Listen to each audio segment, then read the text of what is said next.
자, 질문 하나 드리고 말씀 시작하겠습니다. 사랑하는 성도 여러분, 여러분이 살면서 경험하시는 일들 가운데 가장 어려운 일이 있다면 뭐가 있을까요? 제가 많은 인생을 살아본 건 아니지만 저에게 제일 어려운 걸 고르라고 한다면 저는 사람입니다.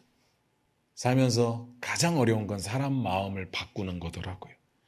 그게 저에게 쉬웠으면 목회가 좀 편했을 텐데 사람 마음 바꾸는 게 마음처럼 쉽지 않더라고요. 솔직히 체감상으로는 상황이 더 힘듭니다. 경제적인 어려움, 질병, 관계 이런 게 훨씬 힘들죠. 그런데 생각해보면 이것도 다 사람이 관련되어 있거든요. 관계는 말할 것도 없고요. 예를 들어서 경제적인 부분에 어려움을 겪는다라고 하면 둘 중 하나인 것 같아요. 나 때문이거나 다른 사람 혹은 다른 사람들 때문이거나. 그래서 어렵죠. 한번 생각을 해보세요. 다른 사람의 마음을 바꾸기가 쉬운가요? 내가 바꿀 수 없는 부분이잖아요. 제가 푸념을 하는 게 아닙니다. 오해 없으시길 바라요. 솔직히 세상은요, 돈 있고 힘 있는 사람들 중심으로 움직입니다. 그걸 누가 아니라고 하겠어요. 돈 많은 사람들의 마음, 그리고 힘 있는 사람들의 마음을 내 마음대로 내 뜻대로 바꿀 수 있을까요? 절대 안 바뀝니다. 어쩜 그렇게 나에게 불리한 일들만 결정을 하는지 잘 모르겠어요. 말로는 다 같이 사는 사회라고 이야기를 하지만 진짜 말로만 그런 거지 진짜 다 같이 살기는 어려운 것 같아요. 결국은 잘 사는 사람들 중심으로, 힘 있는 사람들 중심으로 모든 것들이 움직입니다. 어쩔 수가 없습니다. 그리고 힘은 없지만, 돈은 좀 없지만 그 부분들을 좀 빨리 캐치하는 영리한 사람들이 있어요.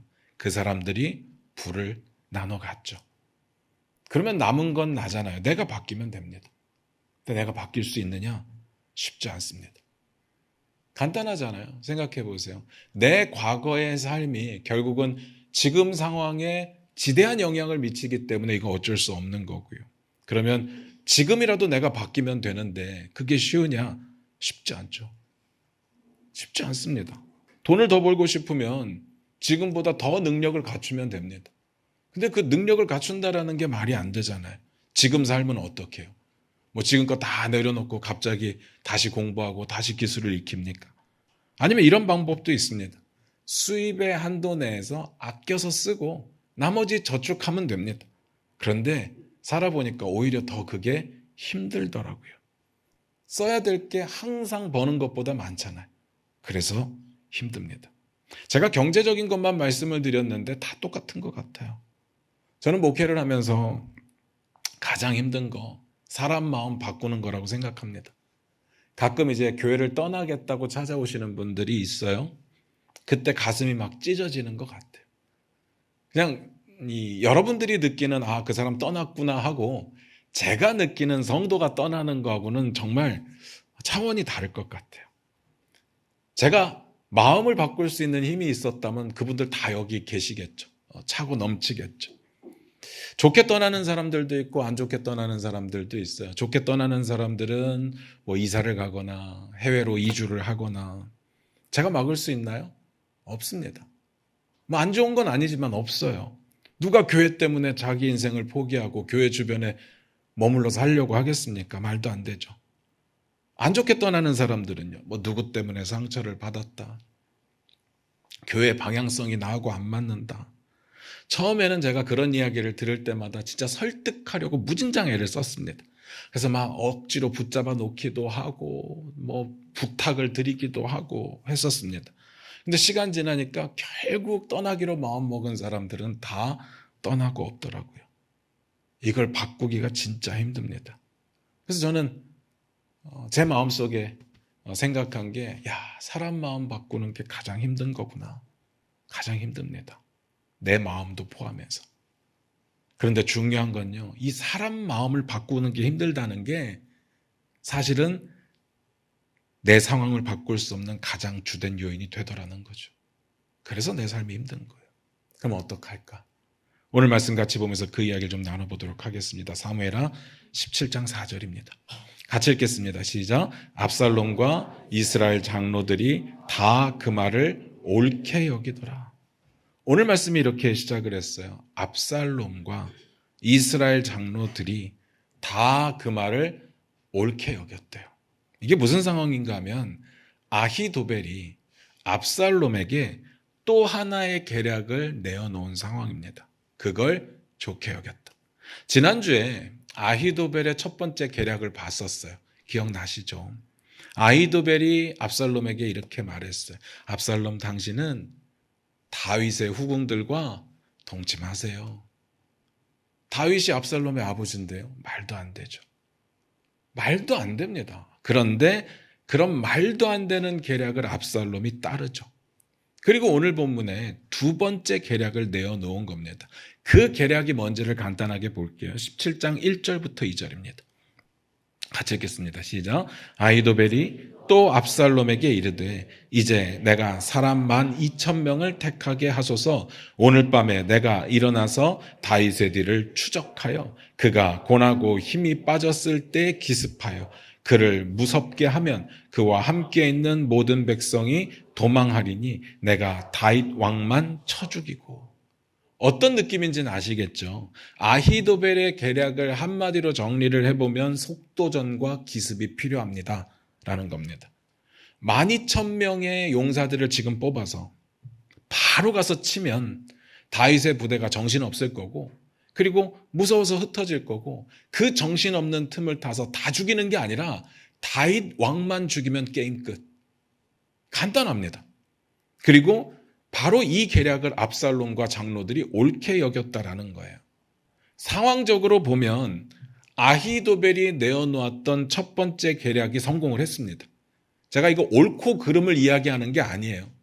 아히도벨이 말했던 그 일을 행했을 때 효과가 있었다라는 겁니다.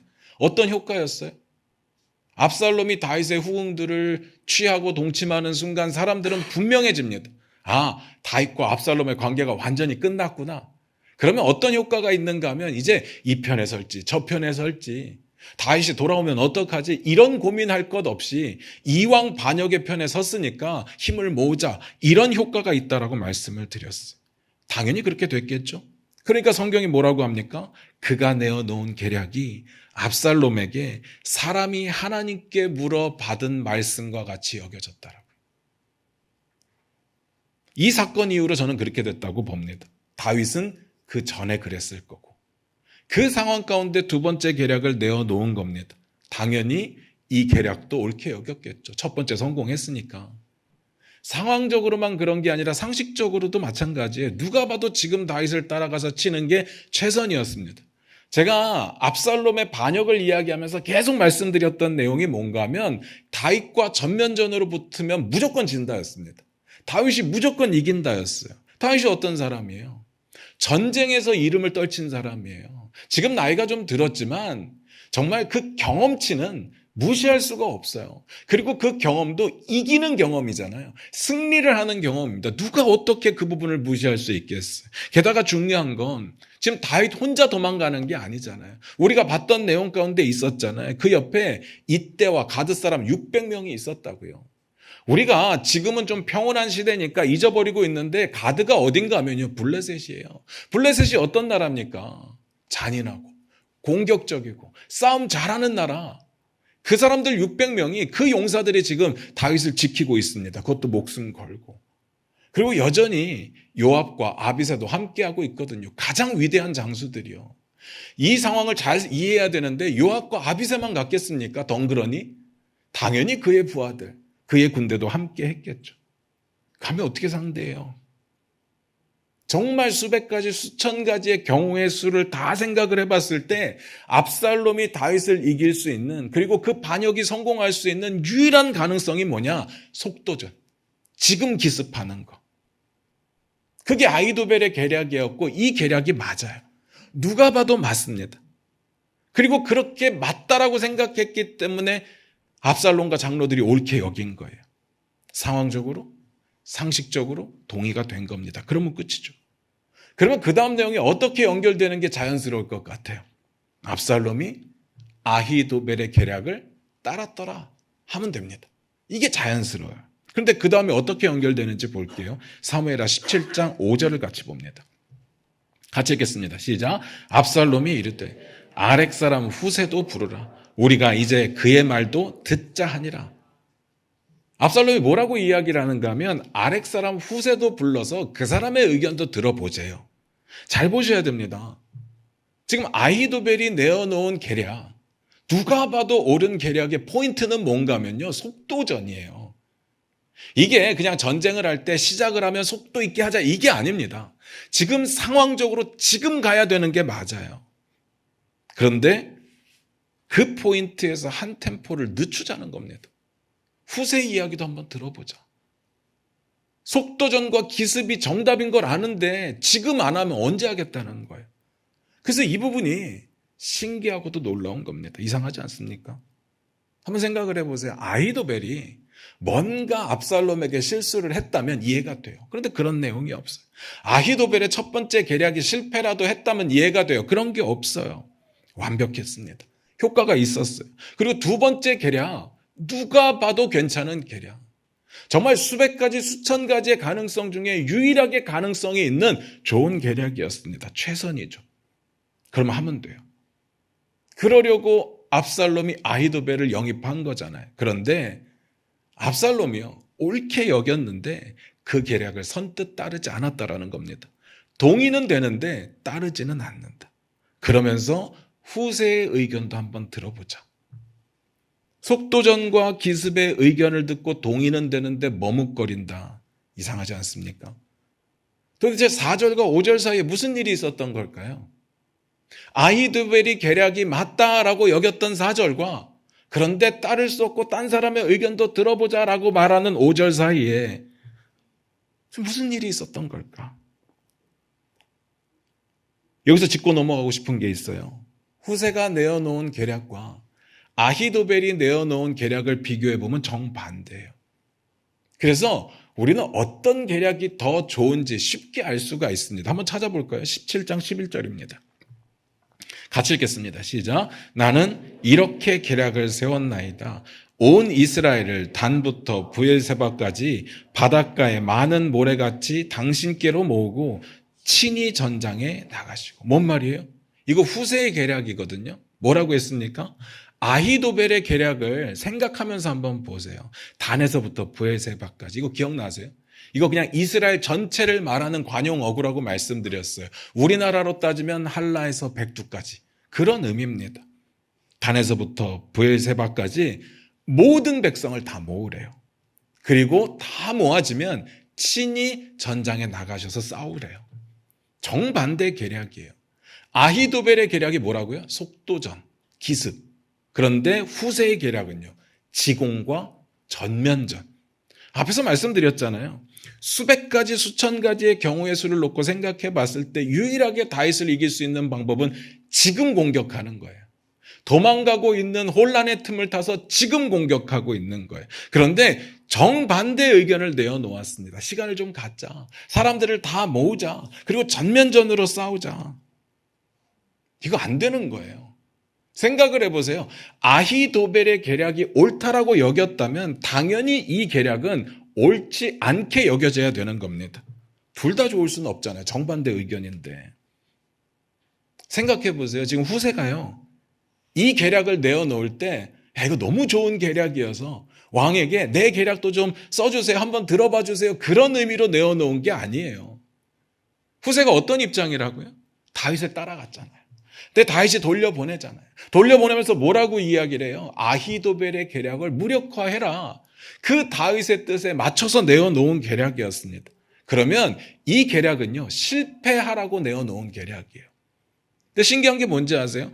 압살롬이요, 누가 봐도 가능성이 있는 아히도벨의 계략은 듣지 않고 누가 봐도 가능성이 없는 후세의 계략을 따랐다라는 겁니다. 심지어는 아히도벨의 계략이 좋은 걸 아는데, 옳은 걸 아는데 후세의 계략을 좋게 여겼다라는 거예요. 말이 안 되죠. 사무엘하 17장 14절을 한번 앞부분만 볼게요.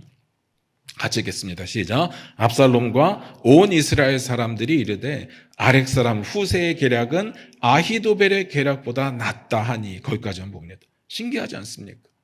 말이 안 되는 상황이거든요. 이게 어느 정도까지 말이 안 되는지 좀 조금만 더 말씀을 드릴게요. 이 일이 있기 전에 후세가 찾아와요, 압살롬을. 다윗을 따라갔는데 다윗이 돌려보내다 보니까 압살롬을 찾아갈 수밖에 없었어요. 그리고 후세가 압살롬을 만났을 때 당신을 섬기겠습니다 라고 말을 합니다. 압살롬이 오케이 받아들였을까요? 아니요. 당연히 의심하죠. 당연히 의심합니다. 왜요? 그는 다윗의 사람이니까. 한번 볼게요. 16장 16절부터 17절입니다. 같이 읽겠습니다. 시작. 다윗의 친구 아렉 사람 후세가 압살롬에게 나갈 때 그에게 말하기를 왕이여 만세 왕이여 만세 하니 압살롬이 후세에게 이르되 이것이 내가 친구를 후대하는 것이냐 내가 어찌하여 내 친구와 함께 가지 아니하였느냐 하니 의심하고 있어요. 당연하죠. 다윗 사람이니까. 그런데 결과는 어떻게 되느냐? 검증된 아히도벨의 계략은 무시하고 의심스러운 후세의 계략을 따랐다. 이상하지 않습니까? 이유가 궁금한 거예요. 왜 그랬을까? 도대체 4절과 5절 사이에 무슨 일이 있었을까? 제가 두 가지 가능성을 추측해 봤어요. 첫 번째, 계략이 너무 반대여서 그래요. 오해는 없으시기 바라요. 이 이야기가 계략의 내용이 반대다라는 뜻이 아닙니다. 아히도벨의 계략은 속도전과 기습인데 후세의 계략은 지공과 전면전이다. 이렇게 반대여서 압살롬의 성향이 조금 느릿느릿하니까 인내가 좀 있으니까 뒤에 걸 선택했다. 그런 이야기가 아니에요. 아히도벨의 계략을 다시 한번 볼게요. 17장 1절부터 2절입니다.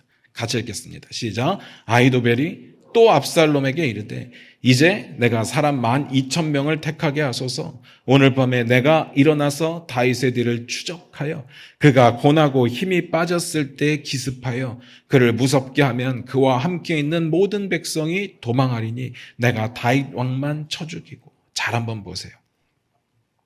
아히도벨의 계략의 특징이 뭔 것 같아요? 한 번만 잘 보세요. 내용을 좀 생각하지 말고 아히도벨의 자세와 태도와 스탠스를 좀 보시기 바라요. 계속 반복되는 단어가 있습니다. 뭐예요? 내가. 물론 우리말 성경에는 2번밖에 반복이 되지 않았어요. 그런데 제가 예전에도 말씀드렸는데 히브리어의 동사는요, 다 인칭이 있어요. 모든 동사에 인칭이 포함되어 있어요. 근데 여기에 나와 있는 모든 단어가 다 1인칭입니다. 내가. 이 모든 일들을 다 내가 하겠다는 거예요. 당신이 이렇게 하십시오라는 계략이 아니라 내가 해내겠습니다라는 계략이었습니다. 내가 12,000명 선택할 거고 내가 일어날 거고 내가 다윗을 추격할 거고 내가 기습할 거고 내가 그를 무섭게 할 거고 내가 다윗 왕만 죽일게요. 그겁니다. 여기 압살롬이 할 일이 아무것도 없어요. 그냥 허락만 해주면 돼요. 다 아히도벨이 할 겁니다. 이게 뭘 뜻하는지 아시겠습니까? 이 계략이 성공하면요, 아히도벨의 공이 커지는 거예요. 무슨 말인지 아시겠죠? 결국 다윗을 죽이는 거, 그건 아히도벨이 될 테니까. 자, 압살롬이 이 계략을 들었을 때 어떤 마음이 들었을까요? 불편하죠.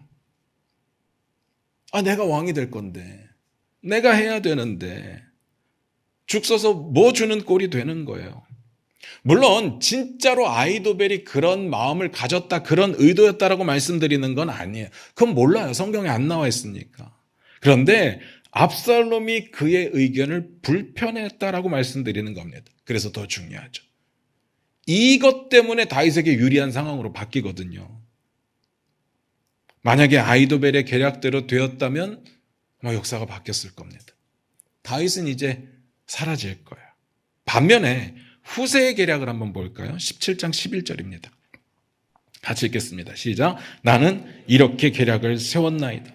온 이스라엘을 단부터 브엘세바까지 바닷가의 많은 모래같이 당신께로 모으고 친히 전장에 나가시고. 뭐라고요? 모든 병력을 전국에서 모으는데 어떻게 모으라고요? 당신에게 모으라고요.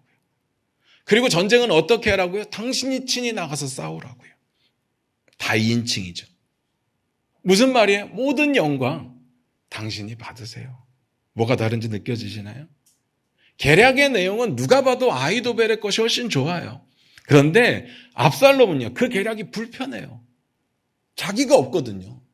다 아히도벨 중심이에요. 근데 후세의 계략은요, 뭔가 마음이 편해요. 왜냐하면 내가 중심이거든요. 만약에 이 전쟁이 승리했을 때를 고민해 보자고요. 다윗을 죽이고 나면 진짜 성공이잖아요. 반역이 성공하는 거잖아요. 그때 만약에 아히도벨의 계략대로 했다라고 한다면 아히도벨이 모든 공을 차지하는 거예요. 왕은 압살롬이 될지 모르겠지만 사람들의 인정은 아히도벨이 받는 거예요. 근데 후세의 계략대로 해서 성공을 했다면요, 왕도 압살롬이 되는데 그 공도 압살롬이 가지게 되는 거죠. 아히도벨이 만약에 모든 공을 차지하게 되면 압살롬에게는 또 하나의 무거운 짐을 지게 되는 거예요. 첫 번째 무거운 짐은 뭐예요? 죄. 죄가 워낙 질이 나쁘니까. 자, 뭘 선택할까요? 여러분이 압살롬이라면 뭘 선택하시겠어요? 내가 아니라 여러분이 압살롬이라면 당연히 후세 아닐까요? 근데 궁금한 건 이거예요. 왜 처음 들었을 때는 그 생각을 못하고 좋다고 여겼을까? 옳게 여겼을까라는 거죠. 왜 나중에 생각을 바꾼 걸까? 4절과 5절 사이에 그 시간이 얼마가 지났는지는 모르겠어요. 근데 긴 시간은 아닌 것 같아요. 속도전과 기습이 중요한 상황이니까. 근데 도대체 무슨 일이 있었길래 5절에 이렇게 마음이 바뀐 걸까? 그래서 저는 두 번째 이유가 중요한 것 같아요. 두 번째 우리가 알 수 있는 이유는 확실하고 유일한 근거인데 한번 14절을 같이 한번 읽어보겠습니다. 같이 읽겠습니다. 시작. 압살롬과 온 이스라엘 사람들이 이르되 아렉 사람 후세의 계략은 아히도벨의 계략보다 낫다 하니 이는 여호와께서 압살롬에게 화를 내리려 하사 아히도벨의 좋은 계략을 물리치라고 명령하셨음이더라. 이게 두 번째 가능성이거든요. 그리고 확신이거든요. 첫 번째가 뭔지 기억나시나요? 계략이 정반대였다고요. 압살롬이 그렇게 생각을 바꾼 이유를 성경은 단호하게 이야기를 합니다. 일단 이는 여호와께서 압살롬에게 화를 내리려 하셨기 때문이래요. 당연하겠죠. 워낙 죄질이 나쁘니까. 다윗은 그 부분을 못했던 거잖아요. 그래서 머뭇거렸던 거잖아요. 근데 하나님께서는 가만두지 않으시죠. 중요한 건 두 번째인데 아히도벨의 좋은 계략을 물리치라라고 명령하셨기 때문이래요. 다시 말씀드리면 이 상황 가운데 전적으로 하나님의 강권적인 개입이 있었다라는 겁니다. 4절과 5절 사이에 하나님의 강권적인 개입이 있었다라는 거예요. 성경에 그렇게 기록되어 있습니다. 하나님이 하신 거죠. 그러면 이미 답은 다 나와 있는데 저는 왜 첫 번째 가능성에 대해서 이야기를 했을까요? 진짜 중요한 이야기입니다. 하나님께서 압살롬에게 명령을 하셨다라고 되어 있는데 어떻게 명령을 하셨을까요? 어떤 식으로? 우리는 어떤 방식인지는 잘 몰라요. 성경에 안 나와 있어서. 그래도 한번 상상을 해보자는 겁니다. 우리가 알고 있는 성경에서 봐왔던 하나님께서 사람들에게 말씀하시는 방식에 대해서 한번 고민을 해보자고요. 그 방식에 빗대어서 하나님이 압살롬에게 어떻게 말씀하셨을지를 생각해 보자고요. 성경에 보니까 하나님이 말씀하실 때 직접적으로 말씀하실 수 있고요. 아니면 선지자를 통해서 말씀하실 수 있어요. 그것도 아니면 아주 특별한 경우이긴 하지만 동물이 말하게 하시는 경우도 있었어요. 아니면 이방인들이 자기가 무슨 뜻인지도 모르고 하나님의 뜻을 대언하는 적도 있었습니다. 그게 아니면 마음속에 생각을 갖게 하는 경우도 있었어요. 강팍하게 하신 경우들이 있잖아요. 뭘까요? 뭐 어떤 방식으로 역사를 하셔도 상관은 없습니다. 하나님이 하시는 일이니까 우리가 감히 딴지를 걸 수는 없어요. 그런데 우리의 삶에 적용을 해보면 어떻게 말씀하시는 것이 하나님의 방법일까라는 거죠. 한번 여러분께 여쭤볼게요. 여러분 중에 혹시 하나님 직접 만나신 분 계십니까? 그래서 하나님의 음성을 직접 들어보신 분 계십니까? 어떤 목소리던가요? 뭐 남자 목소리예요? 여자 목소리예요? 어떻든가요? 없을걸요. 아니면 하나님의 선지자를 만나서 하나님이 주신 말씀을 들어보신 적은 있습니까?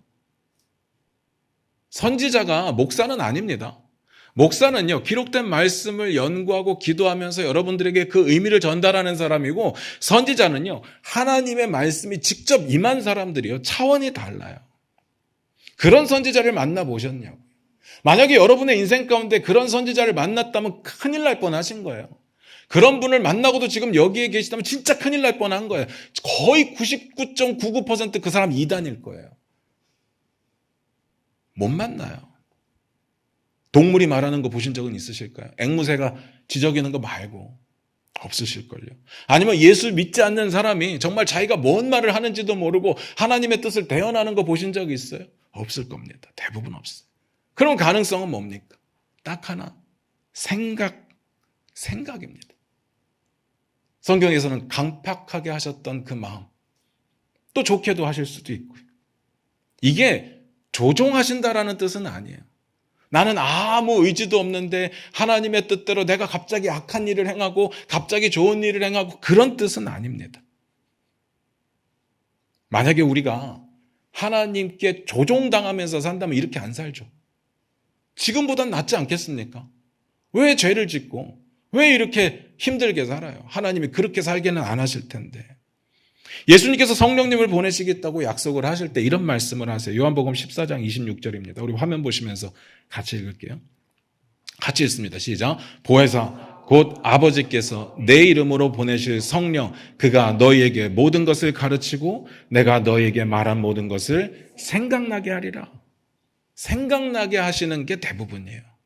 압살롬이 왜 마음을 바꿨느냐? 그의 마음 가운데 생각을 불어넣으신 분이 하나님이시니까.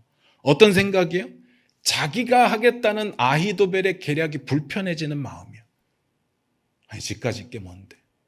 아니 지금까지 내가 다 했는데 아니 이제 와서 짠 나타나더니 자기가 다 하려고 해요. 불편하죠. 그리고 후세의 계략이 더 설득력 있게 느껴지는 생각이요. 성경이 뭐라고 그랬어요? 아히도벨의 좋은 계략을 물리치라고요. 누가 봐도 아히도벨의 계략이 좋은데 성경마저도 인정하는 계략인데 그걸 물리치라고 명령을 하니까 후세의 계략이 더 좋구나 이렇게 생각을 했다라는 겁니다. 누가 봐도 좋은 건데 싫어지게 만드신 거죠. 아니 정확하게 말씀드리면 의심하게 만드신 거죠. 이거면 충분합니다. 하나님께서는요 압살롬을 너무 잘 아시니까 그가 어디에 흔들릴지까지도 아시는 거죠. 그러니까 생각만 넣으면요 그는 마음을 고쳐먹을 수 있는 거죠. 오늘 이야기는 이렇게 끝이 납니다. 제가 앞에서 그런 말씀 드렸습니다. 사람 마음 바꾸는 게 제일 어렵다. 진짜 중요한 이야기거든요. 잘 보세요. 우리가 만약에 전도를 한다고 할 때 우리의 마음 가운데 절대로 안 바뀔 것 같은 사람이 있어요. 야, 저 사람은 죽었다 깨도 예수 안 믿을 것 같아 라고 드는 그런 마음이 드는 경우가 있다라고요. 그게 단순한 편견은 아닐 겁니다. 우리 안에 알게 모르게 그 사람에 대한 데이터가 어느 정도 쌓여 있기 때문에 그런 판단을 하겠죠. 특히 가족 같은 경우요. 너무 잘 알잖아요. 우리 가족 가운데 예수 안 믿는 사람에게 여러분 복음 안 전해봤겠습니까? 교회 한 번만 와보라고 이야기 안 해봤겠어요? 다 해본 거잖아요. 한두 번 거절을 경험한 게 아니잖아요. 그래서 포기한 겁니다. 안 돼. 저 사람 죽었다 깨도 예수 안 믿을 거야. 안 변해. 라고 생각을 했겠죠. 그래서 제가 오늘 이 말씀이 그런 분들에게 좀 힘이 되셨으면 좋겠고요. 위로가 되셨으면 좋겠어요. 우리는 사람의 마음을 바꿀 수 없어요. 예수를 믿게 만들고자 하는 그 복음이 우리의 설득으로 될 수 없다고요. 우리의 능력으로 가능한 게 아닙니다. 그게 맞아요. 그런데 하나님은요, 그의 마음을 움직이실 수 있어요. 조종하시겠다는 게 아니라 그의 마음 가운데 생각을 불어 넣으실 수 있다고요. 그래서 성경은 뭐라고 이야기를 합니까? 성령의 능력이 아니고서는 어느 누구도 예수를 주로 시인할 수 없다. 그래서 말씀드리고 싶습니다. 포기하시면 안 돼요. 전도도 마찬가지고요. 상황도 마찬가지입니다. 나를 억울하게 만드는 사람들도 마찬가지예요. 안 될 것 같은 걸 가능하게 하실 수 있는 분이 하나님이시거든요.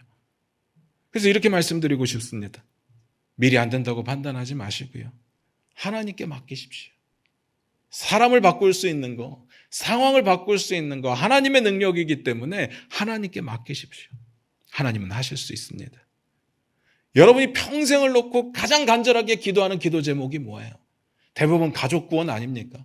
나는 예수 믿고 천국 가는데 내 가족 중에 내가 사랑하는 가족 중에 한 사람이 혹은 대부분이 예수를 안 믿고 천국에 못 갈 것 같으니까 내 마음 가운데 가장 간절한 기도 제목이 그거잖아요. 그래서 기도 제목 나누라고 하면 다 똑같은 기도 제목 나눠요. 성령 충만 첫 번째, 두 번째 가족 구원.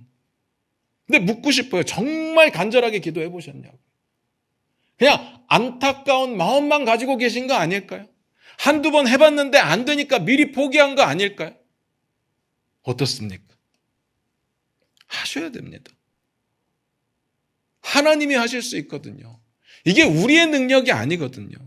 사랑하는 성도 여러분, 여러분의 어렵고 힘든 상황들 바꾸고 싶으십니까? 도저히 내 주변에 바뀌지 않는 사람들 때문에 힘드세요? 기도밖에 답이 없죠. 하나님은 하나님의 때에 하나님의 방식대로 하나님의 뜻을 행하실 겁니다. 제가 이렇게 말씀드리면 아니 그러면 애초에 압살롬이 반역 안 하게 하시지. 이렇게 따지고 들어가다 보면요, 아담이 선악과 안 먹게 하시지까지 가요. 하나님께서 우리에게 우리의 뜻을 따라 살아갈 수 있는 그 상황을 허락하시고 그 가운데 하나님을 찾게 하신 거거든요. 그래서 하나님이 조종을 안 하신다라고 말씀을 드린 거예요. 우리의 마음 가운데 생각을 넣는다고 말씀을 드린 거예요. 하나님께 맡기십시오. 하나님은 하십니다. 하실 수 있습니다. 여러분을 힘들게 만드는 상황도, 그리고 여러분이 애타게 기도하는 그 사람의 마음, 그 사람의 구원에 대한 그 부분도 하나님은 하실 수 있습니다. 하나님께 맡기시기를 주님의 이름으로 부탁드립니다. 기도하겠습니다.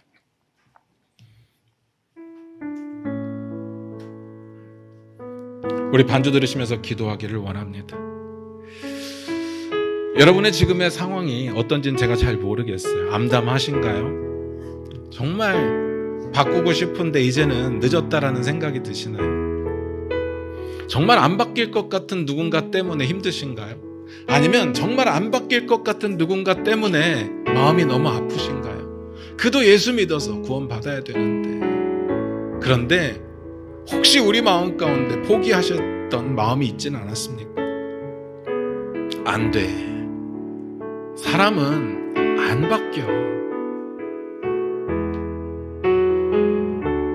저는 똑같이 생각합니다. 사람은 쉽게 안 바뀐다는 거. 서두에 말씀드렸듯이 사람의 마음을 바꾸는 게 세상에서 가장 힘든 것 같아. 조금 설득해서 바뀌는 거 내가 설득력이 좋아서가 아닙니다. 그 사람이 이미 그 부분도 고민하고 있었기 때문에 그 부분을 선택해 준 거예요. 여러분, 교통사고만 나도 아시잖아요. 다 자기가 맞다고 우겨요. 안 바꿉니다. 상황 설명 아무리 해도 안 바뀝니다. 재판까지 가야 바뀌는 사람들이 대부분이에요. 그런데 어떻게 사람 마음을 바꿀 수 있습니까? 우리의 능력으로는 안 되죠. 하나님은 하실 수 있습니다. 사실 지금의 오늘 본문의 이 상황이 정상적으로 흘러갔다면 압살롬의 승리로 끝났을 거예요. 그런데 그의 마음 가운데 그 불편함을 통해서 의심하게 만드시고 후세의 계략이 더 좋다고 여기게 만드신 하나님, 그래서 다윗을 살리시고 다윗을 다시 왕위에 복귀시킨 하나님, 하나님은 하실 수 있습니다. 하나님의 그 전능하심을 믿는다면 포기하지 마시기 바랍니다.